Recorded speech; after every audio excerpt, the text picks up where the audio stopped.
mind-boggling mess called the IPL, a controversy so humongous that it threatens to take down some of the biggest names in cricket and politics.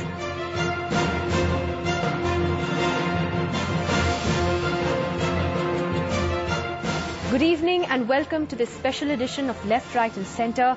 Will Lalit Modi become the fall guy in this entire crisis? What happens to brand IPL and what's the solution? I'm Nidhi Razdan, and joining me on the show tonight, we're joined by the member of the IPL Governing Council, Dr. Farooq Abdullah, Congress spokesperson Dr. Abhishek Singhvi from the BJP, and the MD and editor of The Pioneer, Mr. Chandan Mitra. Suhail Seth joins us tonight, columnist in The Last Word in Brand Management, and Sanjay Jha from cricketnext.com. But first, it's the biggest new twist to the IPL controversy today. Reports are surfacing of possible match fixing during the second season last year. Sources have told NDTV that an internal report on match fixing has been given to the Finance Ministry, with investigators looking at specific allegations against 27 cricketers during IPL 2. They're also looking at betting allegations against Lalit Modi himself, which he has, of course, completely denied. But as the accusations get murkier and the dirt comes flying out, from illegal funds to betting to political impropriety, we ask, will Lalit Modi end up being the fall guy while the bigger fish escape? Let's go straight across to Dr. Farooq Abdullah, first member of the IPL Governing Council.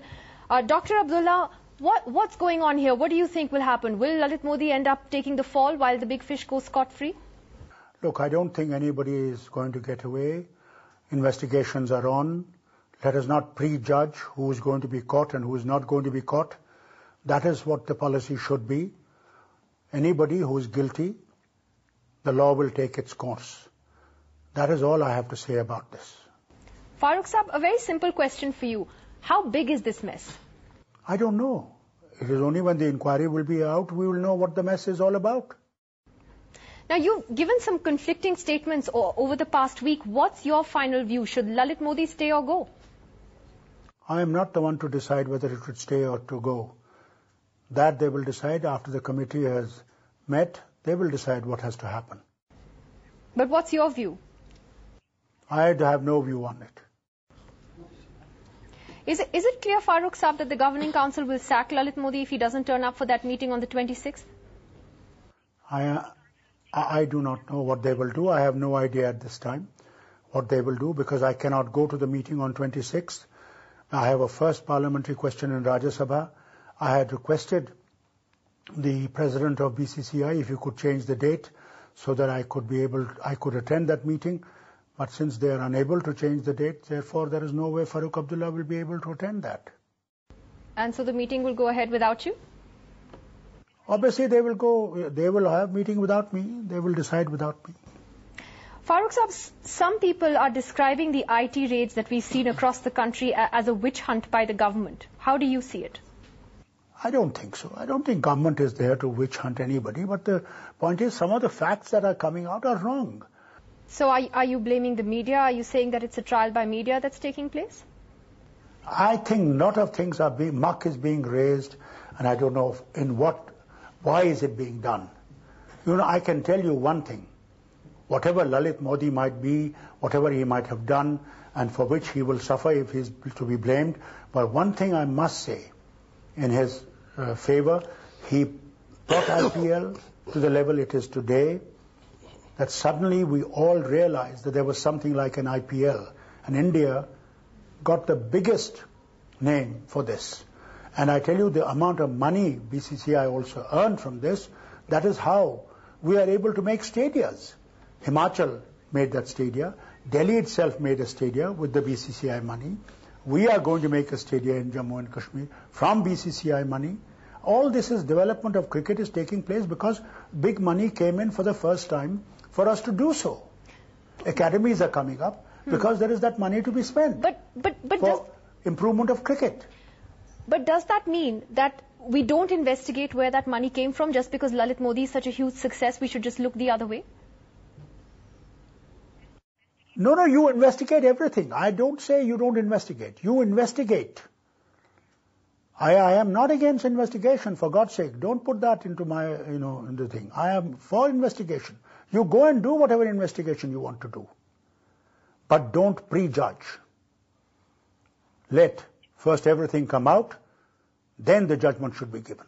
Who is to be blamed, where the blame lies, and what went wrong. Do you believe that the BCCI is being hypocritical in going after Lalit Modi now when they themselves have benefited from him in the last 3 years? Yes, it has. It has benefited. There is no doubt about it. The amount of money that came in. So you believe they're being hypocritical now?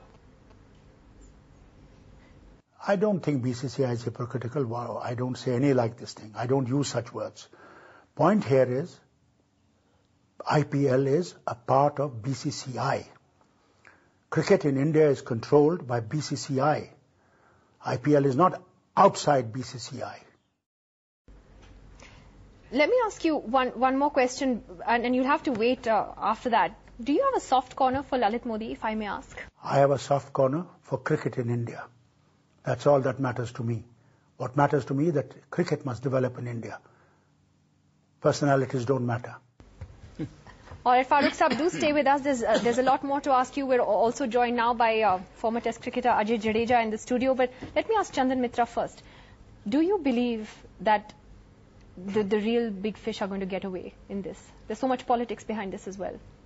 Look, it's very difficult to say. Frankly, I don't know really what is going on. But I'm somewhat intrigued at this steady spate of leaks that are coming from various investigative agencies, which is very disconcerting, you know. A trial by media, what you talked about, is actually in progress. And I don't think that this is a correct way of going about if you are going to clean up the entire cricketing mess. And so many things are bandied about, stated, right stories, wrong stories, stories that are denied the very next minute that they break. I think, we have to really just ponder for a minute as to what is going on. Is it a huge political game going on, or is there a genuine desire to clean up cricket as Mr. Pranab Mukherjee promised in the... What do you think? No, you think it's revenge? You think it's a witch hunt? I'm beginning to have my doubts, because I'm sorry to say that my co-panelist, Dr. Singhvi's party, appears to be gunning for two of its allies' ministers. And in the last few days, we have seen what, in my opinion, amounts to an attempt to selectively fix some of its political opponents. So that worries me. They may be right. You see, maybe the ministers have something to hide and all this should come out. But it is disconcerting the way things are being leaked. At one level, you leak all these things, and at another level, Mr. Pranab Mukherjee says that this is not instant coffee. You can't give instant